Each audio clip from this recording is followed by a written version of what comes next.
মনে করুন একটা ব্যক্তি যেই মুসলমান নয়, আমি আপনাকে প্রশ্নটা করছি, উত্তর দিতে হবে। এমন একজন ব্যক্তি, তার কাছে ঈমান নাই, কিন্তু সে অনেক ভালো কাজ করে। কেমন ভালো কাজ করে?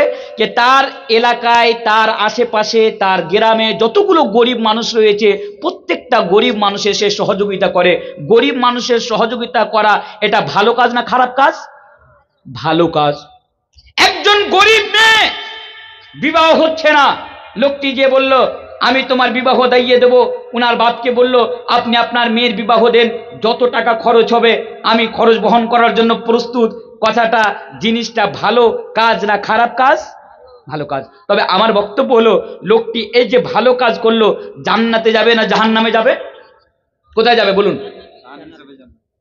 ইনি বলছেন দান হিসাবে উনি জান্নাতে যাবেন। আসেন আমি আপনাকে হাদিস দিয়ে বুঝিয়ে যাই। আল্লাহ রাসূলের যুগে একজন লোক ছিলেন, উনার নাম ছিলেন আব্দুল্লাহ বিন জাদআন। সহিহ হাদিস।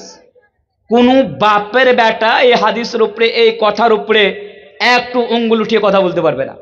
আব্দুল্লাহ বিন জাদআন উনি খুবই ভালো কাজ করতেন।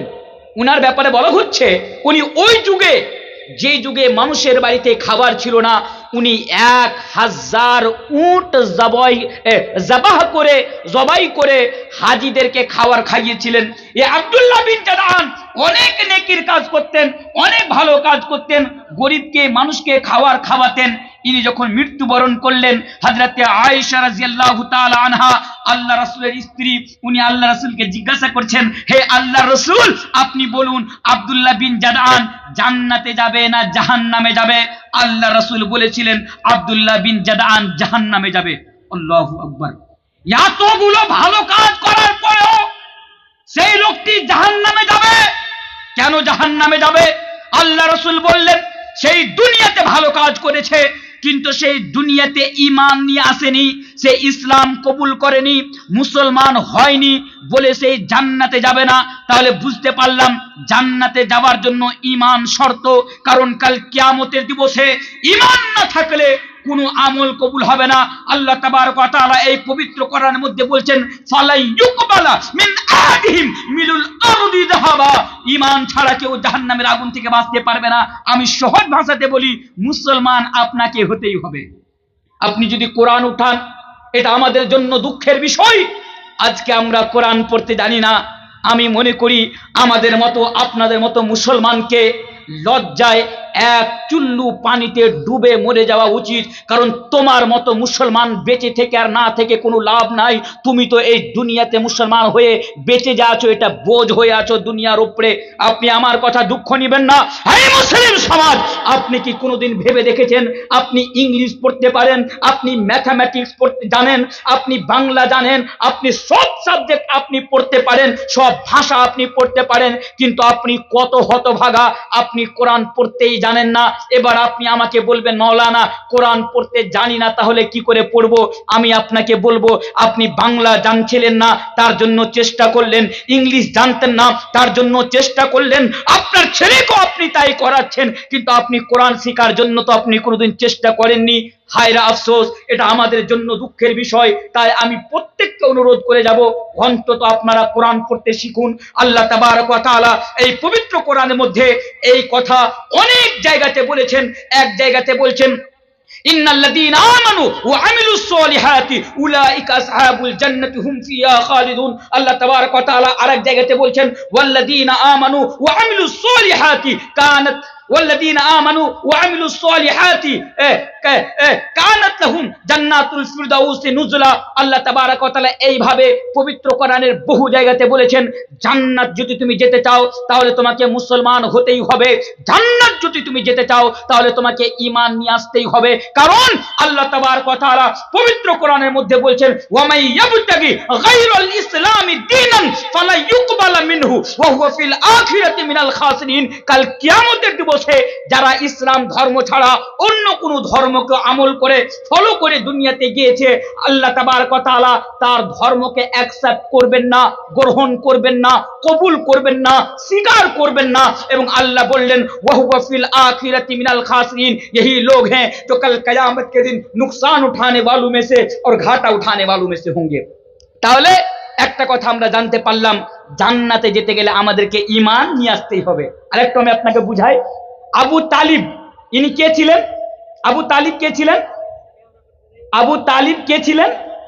আল্লাহ রাসূলের কাকা। মাশাআল্লাহ, জাযাকাল্লাহু খায়রান ওয়া হাসানাল জাযা। ভালো করে শুনবেন মা বোন, একটু শুনবেন আজকে। আবু তালিব আল্লাহ রাসূলের চাচা। আবু তালিব কি করেছিল? আল্লাহ রাসূলকে ছোট থেকে বড় পর্যন্ত মানুষ করেছিল, লালন পালন করেছিল, তারবিয়ত করেছিল। আপনি জানেন হযরত আবু তালিবের যখন মৃত্যুর সময় এসেছিল, আল্লাহ রাসূল বলেছিলেন, ইয়া আম্মি কুল লা ইলাহা ইল্লাল্লাহ, এ আমার চাচা তুমি একবার লা ইলাহা ইল্লাল্লাহ পড়ে নাও, আমি কাল কিয়ামতের মাঠে আল্লাহর কাছে তোমার জন্য আমি বাহাস করব, অর্থাৎ তোমার জন্য আমি সুপারিশ করব। আল্লাহ রাসূল জানতেন আমার চাচা যদি ঈমান না নিয়ে আসে তাহলে আল্লাহর সাথে আল্লাহর কাছে সুপারিশ করার কোনো রাস্তাই থাকবে না। বলেছিলেন, চাচা তুমি একবার কালমা পড়ে নাও, কুল লা ইলাহা ইল্লাল্লাহ। উনি যখন আল্লাহ রাসূলকে বললেন, আল্লাহ রাসূল বললেন, উনি কবুল করলেন না। লম্বা ঘটনা, শর্টকাটে বলি কারণ অনেকগুলো পয়েন্টের উপরে আলোচনা করতে হবে। উনি মৃত্যুর সময় একটাই কথা বলেছিলেন, ওয়া আলা মিল্লাতি আব্দুল মুত্তালিব, আমি আমার বাপ দাদার ধর্মে আমি মিল্লাতে আমি মৃত্যুবরণ করছি। তার ফলে আবু তালিব যিনি সারা জীবন যতদিন বেঁচে ছিলেন আল্লাহ রাসূলের সেবা করেছিলেন, আল্লাহ রাসূলের পরওয়ারিশ করেছিলেন, তারবিয়ত করেছিলেন, আল্লাহ রাসূলকে দুশমনের হাত থেকে বাঁচিয়েছিলেন, এতগুলো ভালো কাজ করার পরেও উনি জান্নাতে যেতে পারেননি। কেন পারেননি? কারণ তিনি ইসলাম কবুল করেননি। তাহলে সোজা কথা একটা নয়, আলহামদুলিল্লাহ এর উপরে শত শত দলিল আমি আপনার সামনে রাখতে পারি। ঈমানবিহীন কেউ জান্নাতে যেতে পারবে না, এটা স্পষ্ট কথা। আচ্ছা, আরেকটু আগে আসেন। ইসলাম নিয়ে আজকে অনেক লোকের চুলকানি হয়। চুলকানি মানে বুঝলেন না?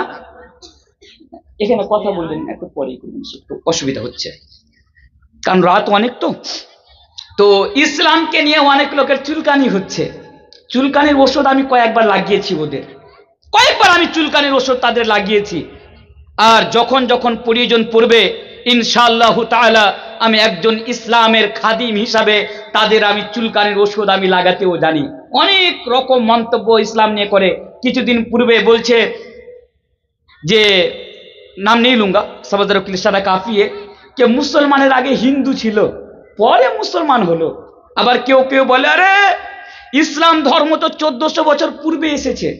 কেউ কেউ বলে এ ধর্ম তো অমুক দিন আগে। মানে আজীব আজীব কথা ইসলাম সম্পর্কে আজকে বলা হয়। আমি তাদেরকে একটাই কথা বলি, भाई मेरे भाइयों, आज मैं आपके सामने कहकर जा रहा हूं उन लोगों से जो लोग आज इस्लाम के खिलाफ तरह तरह के प्रोपेगेंडा अपना रहे हैं, तरह तरह की तहरीरें सोशल मीडिया के ऊपर लिख रहे हैं। मैंने कहा था कि अगर तुमने अपनी मां का हलाल दूध पिया है तो कभी आओ मुझ जैसे मौलवियों का सामना करो, आओ सामने आओ। सोशल मीडिया पर वीडियो बनाकर बोल देने से, तहरीरें लिख देने से कुछ नहीं होता। सामने आओ, तुम अपनी किताबें लेकर आओ। तुम लोगों के पास जितनी भी किताबें हैं, ऋग्वेद, यजुर्वेद, सामवेद, अथर्ववेद, कल्कि पुराण, भगवत पुराण, पुराण, भविष्य पुराण, रामचरितमानस, वाल्मीकि रामायण, श्रीमद् भागवत गीता वगैरह वगैरह, जाओ जितनी किताबें हैं लाओ। बस ये कुरान लेकर आऊंगा, तुम अपने मजहब के बारे में, अपने धर्म के बारे में बताना, हम अपने धर्म के बारे में बताऊंगा। फिर साबित हो जाएगा कि तुम्हारा धर्म पहले आया या मेरा धर्म पहले आया। आओ ना, तब ना ख्याला होबे। सोशल मीडिया पर तो सब कोई कुछ भी बोल सकते हैं, সোশ্যাল মিডিয়াতে তো অনেক কেউ কিছু বলতে পারে, পারে কি পারে না? ইসলাম ধর্ম, আল্লাহু আকবার, আমরা খুব সৌভাগ্যবান, আমরা মুসলমান হয়ে জন্মেছি। আচ্ছা ভালো করে শুনবেন, এখন তো শুরু করছি জাস্ট। আরেকটা কথা বলি, ওই একটা নিউজ চ্যানেল রয়েছে আজ তাক, আপনারা দেখেন আজ তাক। আমার বিরুদ্ধে আজ তাক কিন্তু পিছে লেগে আছে। আমার বিরুদ্ধে এমন এমন তারা নিউজ চালাচ্ছে আজকে মনে হচ্ছে এই দুনিয়াতে আমি তাদের সবচেয়ে বড় শত্রু। আল্লাহু আকবার, আল্লাহ হিফাজত করুক, আমিন। তো এই যে আজ তাক এর একটা নিউজ অ্যাঙ্কার রয়েছে, ইনার নাম হলো আপনার অঞ্জনা ওম কাশ্যপ। অঞ্জনা ওম কাশ্যপ, এই অঞ্জনা ওম কাশ্যপ আসাদুদ্দিন ওয়েসি, আমরা সকলেই চিনি উনাকে, উনি একজন মুসলিম নেতা আসাদুদ্দিন ওয়েসি। আমি কোনো পার্টি করি না, জাস্ট উনাকে প্রশ্ন করেছিল যে আসাদুদ্দিন জি, আপনার কি এটা মনে হয় না যে ইসলাম ধর্মের অনেকগুলো কানুন রয়েছে, অনেকগুলো নিয়ম রয়েছে, নিয়মগুলো পরিবর্তন করে দেওয়া যাক? আসাদুদ্দিন ওয়েসিকে কে বলছেন? টিভিতে নিউজ চ্যানেলে বসে ইন্টারভিউ নিতে যে উনি বলছেন, আপনার কি মনে হয় না কি ইসলাম ধর্মটা অনেক পুরাতন হয়ে গেল, ইসলাম ধর্মের নিয়ম নীতিগুলো কিছু চেঞ্জ করা যাক, যেমন অন্য অন্য ধর্মের মধ্যে চেঞ্জ করা হয়? আসাদুদ্দিন ওবেসি যা উত্তর দিয়েছিলেন। তারপরে আমি ওই আঞ্জানা ওম কাশ্যপকে উত্তরে বলেছিলাম যে হে আঞ্জানা ওম কাশ্যপ, তুমি এই কথা বলো যে আমাদের ধর্মের মধ্যে পরিবর্তন নিয়ে আসবে। আচ্ছা, যদি তুমি এটা করতে পারো তাহলে অবশ্যই আমরা আমাদের ধর্মের মধ্যে পরিবর্তন নিয়ে চলে আসব। সেটি কথা হচ্ছে কি, আমরা দেখে আসছি যতদিন থেকে এই পৃথিবী বনেছে, এই সূর্য পূর্ব দিকে উঠে পশ্চিম দিকে যে ডুবে, তুমি এটা চেষ্টা করে নাও যে এটা তো অনেক দিন হয়ে গেল, তুমি সূর্যকে পশ্চিম দিক থেকে উঠিয়ে মানে তুলু করে তুমি পূর্ব দিকে তুমি তাকে ডুববে দাও। যদি তুমি এটা করতে পারো তাহলে ইসলাম ধর্মের কানুনগুলো পরিবর্তন করা যাবে। তাহলে ওনাকে যদি এই কথা বলা যায়, উনি কি বলবেন? উনি বলবেন, মাওলানা আপনি কি গাধা? এই সূর্য তো এটা হচ্ছে ঈশ্বরের নিয়ম, আল্লাহর নিয়ম, এটি হচ্ছে আল্লাহর নিয়ম বানানো রয়েছে, প্রাকৃতিক নিয়ম রয়েছে যে সূর্য পূর্ব দিকে উঠবে পশ্চিম দিকে ডুববে, এটা কেউ পরিবর্তন করতে পারবে না। এই আঞ্জানা ওম কাশ্যপ, যেমন সূর্য কোনদিন পশ্চিম দিক থেকে উঠবে না, পূর্ব দিকে ডুববে না, তেমনি কিয়ামত পর্যন্ত ইসলামের একটাও নিয়ম পরিবর্তন করা যাবে না। কেন যাবে না? এজন্য যাবে না, ইসলাম ধর্ম সম্পর্কে আল্লাহ তাবারক ওয়া তাআলা বলছেন, আল ইয়াউমা আকমালতু লাকুম দীনাকুম ওয়া আতমামতু আলাইকুম নি'মাতি ওয়া রাদিতু লাকুমুল ইসলাম দীনা। আল্লাহু আকবার, ইসলাম ধর্মকে আমি পরিপূর্ণ করে দিয়েছি। আচ্ছা, এবার আরেকটু আগে আছেন। প্রথম জিনিস কি? জান্নাতে গেলে এই ধর্মকে অবলম্বন করতে হবে, মানতে হবে। দ্বিতীয় নম্বর জিনিস হচ্ছে, এবার একটা প্রশ্ন, আপনারা তো মুসলিম, আমরা কি জান্নাতে যাব? ভালো করে শুনুন কথাটা, এবার একটু পয়েন্টের উপরে আসি। আমরা তো মুসলিম, আমরা ইসলাম ধর্মকে মানি না? মানি তো। আমরা কি জান্নাতে যাব? কে একজন বলবেন? আমরা কি জান্নাতে যাব? কখন যাব? শর্ত রয়েছে। শুধু ঈমান নিয়ে আসলে, অনেকে বলে না ভাই নামাজ না পড়তে পারি কিন্তু ঈমান হাইনটা আছে, তোমার ঈমানে আগুন লাগিয়ে আমি রে, নামাজ পড়লাম আবার তোমার ঈমান আছে মানে? কে বলেছে তোমার ঈমান আছে? অনেকে বলে রোজার দিনে ফক ফক করে বিড়ি খাচ্ছে, বলছে হারে ভাই তুমি মুসলিম হয়ে তোমার লজ্জা নাই, তুমি রোজার দিনে বসে বিড়ি খাচ্ছ। বলছে রোজা না রাখতে পারি কিন্তু ঈমানটা খুব মজবুত আছে। এই ঈমান দিয়ে আপনি কি করবেন? এই ঈমান দিয়ে আপনি জান্নাতে যেতে পারবেন? ইম্পসিবল, সেটা হতে পারে না। ইনশাআল্লাহ আমি আপনাকে প্রমাণ দিয়ে বুঝিয়ে যাচ্ছি আজকে। তাহলে আমাদের জন্য কি করতে হবে? শুধু ঈমান নিয়ে আসাটাই যথেষ্ট নয়, ঈমান নিয়ে আসার পরে ঈমানের উপরে আমাদেরকে বেঁচে থাকতে হবে। এবং ওয়া আমিলুস সালিহাত, আল্লাহ বলেছেন যেখানে ঈমানের কথা নিয়ে এসেছেন সেখানে ভালো আমলের কথা নিয়ে এসেছেন, আমাদেরকে আমালে সালেহ করতে হবে। ঈমান নিয়ে আসার পরে আমাদেরকে ভালো আমল করতে হবে, আমাদেরকে শিরক থেকে বাঁচতে হবে। শিরক মানে, আজকে মুসলমানেরা শিরক করে না, এখানে ছোট বাচ্চাদেরকে একটু বন্ধ করেন না, এখানে মুসলমানেরা শিরক করে না। আপনি চলে যান, আজকে কত মুসলমান লম্বা লম্বা দাড়ি রেখে মাথায় টুপি রেখে আজকে আল্লাহ ছাড়া অন্য কাউরির সামনে যে আজকে সাজদা করে না, আজকে যে চাদর চড়ায়, তো ওরাও তো এক আল্লাহর প্রতি বিশ্বাস রাখে, ওরা কি জান্নাতে যাবে? এরা জান্নাতে যাবে না। আমি তো এক জায়গাতে বলেছিলাম, আজকে আমি আপনার সামনে বলে যাচ্ছি, যারা পীর পূজারী, যারা মুসলিম হয়ে ঈমান নিয়ে আসার পরেও যারা পীরের পূজা করে, হিন্দুদের মধ্যে আর তাদের মধ্যে কোনো পার্থক্য নাই, কোনো পার্থক্য নাই। আপনি আমার সাথে কথা বলতে চান বিষয় নিয়ে, আপনি আসুন, আমি আপনার সাথে বিস্তারিত এই বিষয় নিয়ে আলোচনা করার জন্য প্রস্তুত রয়েছি ইনশাআল্লাহ তাআলা। তবে আজকে আমি যেটা আপনাকে বুঝাতে চেয়েছি সফলতার পথ, সেটি হচ্ছে কি, ঈমান নিয়ে আসার পরে আমাদেরকে ভালো আমল করতে হবে এবং আমাদেরকে শিরক থেকে আমাদেরকে বাঁচতে হবে। ওই শিরক, যেই শিরক সম্পর্কে হযরতে মুআয ইবনে জাবাল রাদিয়াল্লাহু তাআলা আনহু বলছেন, আল্লাহ রাসূল আমাকে 10টি জিনিসের ওসিয়ত করেছিলেন। 10টি জিনিস, তার মধ্যে 1 নাম্বার জিনিস ছিল আওসানি রাসূলুল্লাহ সাল্লাল্লাহু আলাইহি ওয়াসাল্লাম বিআশরি কালিমাত।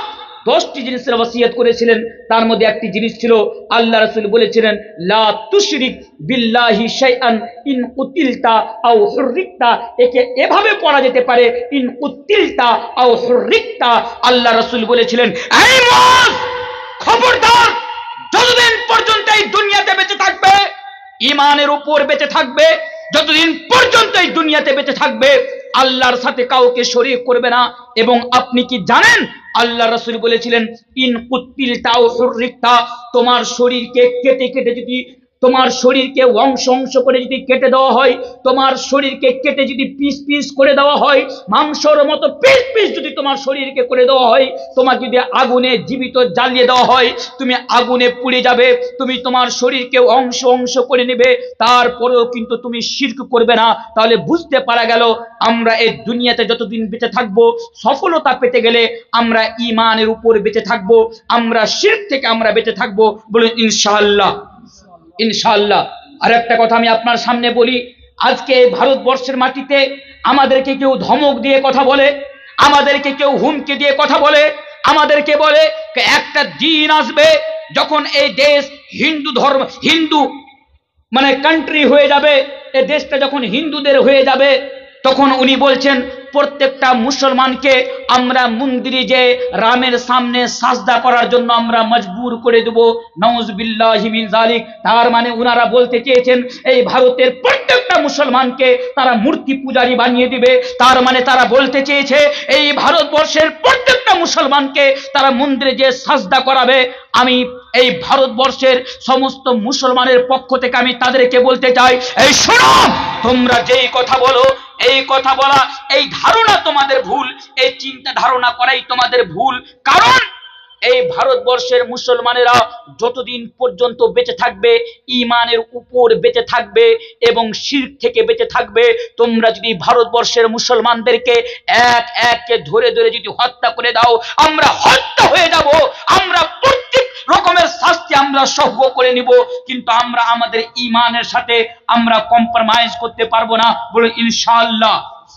मैंने कहा था कि तुम लोग कहते हो कि भारत के हर एक मुसलमान को मंदिर के सामने सजदा करने पर मजबूर कर दोगे, तो सुनो, मौलाना तनवीर आलम कहकर जा रहा है कि अगर हमारी गर्दन पर अगर तुम तलवार भी रख दोगे, हम अपनी गर्दन कटाने को तैयार हो जाएंगे, लेकिन जब तक दुनिया के अंदर हम जिंदा रहेंगे, हमारी आखिरी सांस चलती रहेगी, हम अपने ईमान के ऊपर जिंदा रहेंगे, हम अपने ईमान के ऊपर जिंदा रहेंगे। और किसी के बाप के अंदर इतनी ताकत नहीं, इतनी हिम्मत नहीं कि भारत के किसी मुसलमान को, ईमान वाले को, अल्लाह को छोड़कर किसी और के सामने सजदा कर कर दिखा दे। बोले इंशाअल्लाह হতে পারে না। তবে হ্যাঁ, এই কথাও আজকে আমি আপনাদের সামনে বলে যাচ্ছি খুবই দুঃখের সাথে। আমার মা বোনেরা রয়েছেন, আমি ভালো করে বলছি, আমি কোনো ধর্মের বিরুদ্ধে কথা বলছি না। লাকুম দীনুকুম ওয়ালিয়া দিন, তাদের ধর্ম তাদের কাছে, আমাদের ধর্ম আমাদের কাছে। তবে তারা যদি আমাদের ঈমানকে আঘাত করে, তারা যদি আমাদেরকে আঘাত করে, তাহলে উত্তর দিতে হবে কি হবে না বলুন? যার কারণে আজকে আমার উপরে ব্যান্ড লাগানো হয়, যার কারণে আমার বিরুদ্ধে অপপ্রচার ও অপপ্রচার চালানো হয় যে মৌলানা তানভীর আলম রাজনৈতিক কথা বলে, মৌলানা তানভীর আলম এদিক ওদিককার কথা বলে। আপনি সত্যি করে বলুন, আমি কি কোনো ধর্মকে নিয়ে কোনো রাজনৈতিক কথা বলেছি? কোন রাজনীতি, আমি আমার ঈমানের কথা বলছি। এই জন্য বলছি, শত শত সাহাবায়ে কেরাম নিজের জীবন দিয়ে দিয়েছেন। হযরতে বেলালকে দেখুন কত কষ্ট সহ করেছেন, তবে উনি কিন্তু আল্লাহ ছাড়া কারোর সামনে মাথা নত করেননি। হযরতে সুমাইয়া রাদিয়াল্লাহু তাআলা আনহাকে দেখুন, উনি একজন নারী ছিলেন, উনি শহীদ হয়ে গিয়েছেন। উনাকে এত শাস্তি দেওয়ার পরেও, এত কষ্ট দেওয়ার পরেও, উনাকে মধ্যখান থেকে ফিরে দেওয়ার পরেও উনি কিন্তু ঈমানের সাথে কম্প্রোমাইজ করেননি। উনি কিন্তু আল্লাহ ছাড়া কারোর সামনে মাথা নত করেননি, উনি শহীদ হয়ে গিয়েছেন। এরকম শত শত সাহাবা, শত শত সাহাবিয়াত শহীদ হয়ে গিয়েছেন, কিন্তু আল্লাহ ছেড়ে কারোর সামনে মাথা নত করেনি। আজকে এই ঈমানের আমাদেরকে প্রয়োজন রয়েছে, তাহলে আমরা সফলতা পাবো, জান্নাতে যাব। এই ঈমান, যে ঈমান এক কাপ চায়ের জন্য বিক্রি হয়ে যায়, যে ঈমান কিছু টাকার বিনিময়ে আজকে আমাদের বিক্রি হয়ে যায়, এই ঈমান নিয়ে আমরা সফলতা পাবো না, এই ঈমান নিয়ে আমরা জান্নাতে যেতে পারবো না। তো আমি যেটা কথা আপনাদের সামনে বলছিলাম, কিছুদিন পূর্বে প্রায় 4-5 মাস খানিক আগে উত্তর প্রদেশের একটি জায়গাতে আমি প্রোগ্রামে গিয়েছিলাম। উত্তর প্রদেশ কার এলাকা আপনারা জানেন? ওই যে একটা নেতা রয়েছে, মাথায় চুল নাই, নাম কি? আমি নাম জানি, তবে আমার মুখে ওর নামই নিয়ে আসি না। এগুলো লোকের নাম আমার মুখে ইম্পসিবল, হতেই পারে না। এই লোকটা ওর এলাকা। যখন আমি সেখানে গেলাম, অনেক লোক আমার সাথে সাক্ষাৎ করতে আসলেন। সাক্ষাৎ করতে আসার পরে আমাকে বললেন, তানভীর সাহেব আপনাকে একটা দুঃখের সাথে কথা বলতে হচ্ছে যে আমাদের গ্রামের মধ্যে একটি বাড়ি যতজন লোক ছিল তারা কিন্তু ইসলাম ধর্মকে ছেড়ে ওদের ধর্মে চলে গিয়েছে। নাউজুবিল্লাহ মিন যালিক। আপনি জানেন আমাদের ভারতবর্ষের মাটিতে কয়েক বছরে 8 লক্ষ নারী, নর এবং নারী মুসলমান, 8 লক্ষ। হাওয়াই বাত বলছি না, হাওয়াই বাত নেই কর রহা হুঁ, আমাদের ভারতবর্ষের কথা বলছি। 8 লক্ষ মানুষ, কম বেশ হতে পারে, ডেটা বেসিক আমি কথা বলে যাচ্ছি, 8 লক্ষ মানুষ ইসলাম ধর্মকে ছেড়ে দিয়েছে। কেন আপনি জানেন? কিছু টাকার বিনিময়ে, লোভের কারণে তারা তাদের ইমানের জানাজা বের করিয়ে দিয়েছে। আপনি কি জানেন আমাদের সমাজ থেকেও আজকেও অনেক আমাদের মেয়েরা, আমাদের বোনেরা ভালোবাসার টানে কোনো গ্যার মুসলিম, নন মুসলিম ছেলেকে ভালোবেসে বাড়ি থেকে পালিয়ে যেয়ে তারা বিয়ে করে নেয়, তারা তাদের ইমানের জানাজা বের করে নেয়। এমনটা হচ্ছে না? আজকে একটা ট্রেন্ড চলেছে সাউথ ইন্ডিয়ানের মাটিতে, আজকে রহ রহ ভুরি ভুরি এমন ঘটনা চলে যাচ্ছে। আমার মা ও বোনেরা মুসলমান হওয়া সত্ত্বেও অন্য ধর্মের ছেলেদেরকে ভালোবেসে প্রেমের টানে পড়ে যে তাদেরকে বিয়ে করে ইসলাম ধর্মকে ছেড়ে দিচ্ছে, তারা মুরতাদ হয়ে যাচ্ছে। আর আপনি জানেন মুরতাদের শাস্তি কি? এটা আমরা সকলেই জানি। কিছুদিন আগে দেখুন পাকিস্তান থেকে সীমা হায়দার 4-5টি ছেলে স্বামীকে ছেড়ে দিয়ে ইন্ডিয়াতে চলে আসলো, সচিন নামের একজনকে বিয়ে করে আজকে হিন্দু হয়ে গেল। রহ রহ এরকম ঘটনা রয়েছে। তাই আমি আপনাকে বলে যাচ্ছি, শুনুন, যদি আপনি সফলতা পেতে চান আপনাকে আপনার ঈমান বাঁচাতেই হবে। ঈমান যদি আপনি বাঁচাতে পারেন তাহলে ইনশাআল্লাহ আপনি সফলতা পাবেন। বলুন ইনশাআল্লাহ। এবার আসেন, ঈমান নিয়ে বেশি কোনো আলোচনা করব না, দ্বিতীয় নম্বর পয়েন্টের দিকে আসা যাক। সময় খুব তাড়াতাড়ি পালাচ্ছে। আর জালসার নিয়ম, আমি তো ভেবেছিলাম আমাকে মনে হয় 10টার সময় টাইম দেওয়া হবে, 10টা বা 10:30, কিন্তু যখন মানুষের 12টা বেজে যাচ্ছে তখন 12টার সময় আমাকে স্টেজে নিয়ে আসছে। কি শুনবে মানুষ 12টার পরে? কারণ প্রত্যেকটা মানুষ কোনো না কোনো কাজে যুক্ত রয়েছে। কেউ মাদ্রাসা যাবে, স্কুল যাবে, দোকানে যাবে, কোনো কাজে যাবে, খেতে যাবে, ও কি শুনবে রাত্রি 12টার পরে বক্তব্য? যা হোক, তবে আমি আপনাদের শুকরিয়া আদা করছি। এবার আসেন, জান্নাতে যাওয়ার জন্য, সফলতা যাওয়ার জন্য আমাদেরকে কি করতে হবে? খুবই সহজ ব্যাপার। আল্লাহু আকবার বলবো, বলে যাচ্ছি আমি আপনাকে, শুনুন। আল্লাহ রাসূল জনাবে মুহাম্মদুর রাসূলুল্লাহ সাল্লাল্লাহু আলাইহি ওয়াসাল্লাম বলছেন, দ্বিতীয় নম্বর জিনিস ওই বিষয়টি দি, কুল্লু উম্মতি ইয়াদখুলুনাল জান্নাতা ইল্লা মান আবা। আল্লাহু আকবার। আল্লাহ রাসূল বলছেন আমার উম্মতের প্রত্যেকটা মানুষ জান্নাতে যাবে, প্রত্যেকটা মানুষ আমার উম্মতের, আমি আপনি সকলে। কত বড় কথা! কেনি বলছেন? আল্লাহ রাসূল বলছেন কুল্লু উম্মতি, मेरी उम्मत का हर एक शख्स यदखुलूनल जन्नता इल्ला मन अबा। अल्लाहु अकबर। लोगों सुनो, मेरी उम्मत का हर एक इंसान, हर एक उम्मत जन्नत के अंदर जाएंगे सिवाय उन लोगों के जो जन्नत में जाने से इनकार करता हो। माने আল্লাহ রাসূল বলছেন আমার উম্মতের সকলেই জান্নাতে যাবে, ওই শুধু জান্নাতে যাবে না কে? যে জান্নাতে যাওয়া থেকে অস্বীকার করলো। এবার বলুন তো, এরকম মাথা মোটা মানুষ দুনিয়াতে খুঁজে পাওয়া যাবে যে বলবে আমি জান্নাতে যেতে চাই না? বলবে? আরে আপনার গ্রামের একজন সুদখোর, হারামখোর, বেঈমান, গীবতখোর, চুগলখোর, যার ভিতরে প্রত্যেকটা খারাপ গুণ রয়েছে, তাকেও যদি আপনি বলেন ভাই আপনি মৃত্যুর পরে জান্নাতে যেতে চান না জাহান্নামে যেতে চান, ওই এক কথাই বলবে আমি জান্নাতে যেতে চাই। কেউ কি জাহান্নামে যেতে চায়? কেউ না। তবে হাদিসটি দিকে আপনি লক্ষ্য রাখুন, ভালো করে হাদিসটি বুঝুন। আল্লাহ রাসূল বলছেন আমার উম্মতের প্রত্যেকটা মানুষ জান্নাতে যাবে, শুধু তারা যাবে না যারা জান্নাতে যাওয়া থেকে অস্বীকার করলো। আল্লাহু আকবার। তারা কারা? যারা জান্নাতে যাওয়া থেকে অস্বীকার করলো। আল্লাহ রাসূলকে জিজ্ঞাসা করা হলো, আল্লাহ রাসূল তারা কারা যারা জান্নাতে যাওয়া থেকে অস্বীকার করলো? আল্লাহ রাসূল বললেন যারা আমার অনগত্য করলো তারা জান্নাতি, যারা আমার অনগত্য করলো না তারা জাহান্নামী, অর্থাৎ তারা জান্নাতে যাওয়া থেকে অস্বীকার করলো। তাহলে সোজা ব্যাপার, এদিক ওদিককার কোনো হিসাব নাই, 2 আর 2 4, কোনো হিসাব নাই এই জায়গাখানে। আল্লাহ রাসূলের অনুগত্য করলে জান্নাতে, ইতাআত করলে জান্নাতে, না করলে জাহান্নামে। এখানে আর মাথা লাগিয়ে কোনো ব্যাপার নয়। এবার বিচার আপনাকে করতে হবে। এই শুনুন মা বোন আমার, আমি আপনাকেও বলে যাচ্ছি, আমি আপনাদের উপরে আপনার বিচারটা ছেড়ে যাচ্ছি। এবার আপনি বলুন আপনি আল্লাহ রাসূলের অনুগত্য করেন কি করেন না। আপনার যদি মনে হয় করি আপনি জান্নাতি, আপনার যদি মনে হয় করি না আপনি জাহান্নামী। হিসাব এখানে বরাবর হয়ে গেল। বরাবর হলো না? কারণ আল্লাহ রাসূল বলছেন, আমি বলছি না, আল্লাহ রাসূল বলছেন। এবার বলুন আমরা আনুগত্য করছি? আনুগত্য করা মানে একদিকে তুমি বলবা আমি আল্লাহ রাসূলের আনুগত্য করি, অন্যদিকে তুমি নমাজে যে জোরে আমিন বলবা না, এই বেঈমান, একে আনুগত্য বলা হয় না। আনুগত্য মানে একদিকে তুমি বলবা আমি আল্লাহ রাসূলের আনুগত্য করি, অন্যদিকে তুমি নামাজ পড়তে যে রাফুল ইয়াদান করবে না, এটাকে আনুগত্য বলা হয় না। একদিকে বলো তুমি আনুগত্য করো, অন্যদিকে তুমি যে নামাজে তুমি হাতকে নিচে বাঁধো আর উপরে কেউ হাত বাঁধলে তুমি ব্যঙ্গ করো, এটা লিডিস মার্কা নামাজ, এই শুনো, এটাকে আনুগত্য বলা হয় না। একদিকে তুমি বলো আমি মুসলিম, আমি আল্লাহ এবং আল্লাহ রাসূলের প্রতি ঈমান নিয়েছি, আমি আল্লাহ এবং আল্লাহ রাসূলের আনুগত্য করি, অন্যদিকে তোমার হিজড়াদের মতো দাড়ি ছাঁচা, একে আনুগত্য বলা হয় না। আনুগত্য কাকে বলা হয়? আল্লাহ রাসূল বলছেন আল্লাহ বলছেন মা আতাকুমুর রাসূলু ফাখুদুহু ওয়া মা নাহাকুম আনহু ফান্তাহু। আনুগত্য হলো আল্লাহ রাসূল তোমাকে যেটা দিয়েছে তুমি, অর্থাৎ যেটা আদেশ করেছে তুমি আদেশকে মেনে নাও। আল্লাহ রাসূল তোমাকে যে জিনিস থেকে নিষেধ করেছে তুমি সেই জিনিস থেকে দূরে সরে যাও। আল্লাহ বলছেন একে আনুগত্য বলা হয়। আশা করি আমি আপনাকে কথা বুঝাতে পেরেছি। খুব সহজ ভাষায় আমি আপনার সামনে বলে যাচ্ছি। আজকে আমরা কেমন জানেন? আজকে হলাম আমরা একজন লোক, মানে সাহাবা ইকরামদের মধ্যে একটা আগে হাদিসটা বলে দিই। আল্লাহ রাসূল বসে আছেন, একজন সাহাবী আসলেন, আল্লাহ রাসূল দেখছেন উনার হাতে সোনার আংটি রয়েছে। আনুগত্য কাকে বলে দেখুন, সোনার আংটি রয়েছে। আল্লাহ রাসূল নিলেন, নিয়ে আংটিটাকে ছুঁড়ে ফেলে দিলেন। আল্লাহ রাসূল নারাজ হয়ে সেখান থেকে চলে গেলেন, সহিহ হাদিস, সেখান থেকে চলে গেলেন।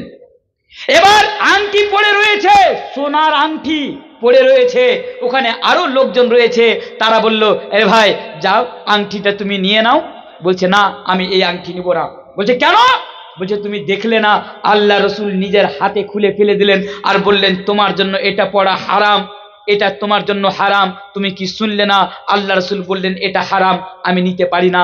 উনারা বললেন আরে বোকা, তোর বাড়িতে অনেক নারীরা রয়েছে, মা বোন রয়েছে, তাদেরকে যে দিয়ে দে, নারীরা পড়তে পারে সোনার আংটি, তাদের জন্য তো আল্লাহ রাসূল হারাম বলেননি। উনি বলছেন আমি জানি আমার বাড়ির মহিলাদের জন্য এই আংটি পরা হালাল, তবুও কিন্তু मैं ये गवारा नहीं करता, मेरा दिल ये गवारा नहीं करता कि उस अंगूठी को मैं उठाऊं और मेरे घर के किसी औरत को मैं वो अंगूठी पहनाऊं। আল্লাহু আকবার, একে বলা হয় আনুগত্য। আর আমরা নতুন নতুন বিয়ে করেছে, নতুন নতুন বিয়ে, তারপরে আপনার হাতে দেখছি সোনার আংটি, ওকে বলছে এ ভাই আংটিটা খুলে ফেলে দাও বা বাড়িতে রেখে দাও, তোমার বউকে দিয়ে দাও, এটা পড়া তোমার জন্য হারাম। এ তখন বলছে মৌলভী সাহেব শ্বশুর দিয়েছে, একটু থাক না। একে আনুগত্য বলা হয় না। আল্লাহু আকবার, সাহাবায়ে কিরামরা কিভাবে আনুগত্য করেছেন। একদিকে আল্লাহ রাসূল বলছেন মান জাআলাকা তামিমাতান ফাকাদ আশরাকা বি, তাবিজ যারা লটকালো তারা কি করলো? শিরক করলো, তারা বড় গুনাহ করলো। কত বড় গুনাহ, যে গুনাহের ব্যাপারে আল্লাহ বলছেন ইন্নাল্লাহা লা ইয়াগফিরু আন ইউশরাকা বি, আল্লাহ সব গুনাহ ক্ষমা করে দেন কিন্তু আল্লাহ শিরককে ক্ষমা করেন না। আমরা তাবিজ লটকে আছি। ওকে বলুন এই রে বোকা, এই যে তাবিজ, আল্লাহ রাসূল বলেছেন তুমি তাবিজ লটকালে, এটা শিরক করলে, তুমি তাবিজকে খুলে ফেলে দাও। ও বলছে মৌলভী সাহেব খুলতে পারবো না। বলছে কেন? বলছে কবিরাজে দিয়েছে। বলছে আরে আল্লাহ রাসূল বলেছে খুলে ফেলে দিতে হবে। বলছে খুলতে পারবো না। বলছে কেন রে? বলছে খুলে দিলে বিছানায় মুতে দেবো। যে নাউযুবিল্লাহি মিন যালিক, মানে ও বিছানায় মুতে দেয়, পেচ্ছাপ করে দেয়। ওই জন্য কবিরাজের কাছে গিয়েছে, কবিরাজ ওকে কিন্তু একটা তাবিজ দিয়ে দিয়েছে। এবার ও তাবিজ লটকে আছে, বলছে ভাই তাবিজটা পড়া শিরক, তুমি খুলে ফেলে দাও। বলছে আল্লাহ রাসূল যা বলেছে ওটা পরে মানবো, আগে এটা মানে কবিরাজ দিয়েছে মানে মানতে হবে। নাউযুবিল্লাহি মিন যালিক, এমনটা হয় না। একে আনুগত্য বলা হয় না। আল্লাহ রাসূল বলেছেন হে যুবক এবং যুবতীরা তোমরা শুনো, আজকে ঠোঁটে 5 কিলো লিপস্টিক লাগিয়ে আর একদম 5 কিলো ময়দার আটা মুখে লাগিয়ে হেমা মালিনীর মতো একদম ঝুমঝুম করে বাড়ি থেকে বের হয়ে চলে যাও। আল্লাহ রাসূল বলেছে তুমি পর্দা করে থাকবে বাড়ির। আল্লাহ বলেছেন ওয়াকারনা ফি বুয়ুতিকুন্না ওয়ালা তাবাররাজনা তাবাররুজাল জাহিলিয়াতিল উলা, এবং আল্লাহ রাসূল বলেছেন যে আল মারআতু আওরাতুন ইদা খারাজাত ইস্তাশরাফা শাইতান, তুমি এইভাবে বাড়ি থেকে বের হয়ে না হলে শয়তান তোমার পিছনে লেগে যাবে। তারপরও তুমি বাড়ি থেকে বের হয়ে চলে যাচ্ছ অন্যদের স্টাইল অবলম্বন করতে করতে। একে ইতাআত বলা হয় না, একে আনুগত্য বলা হয় না।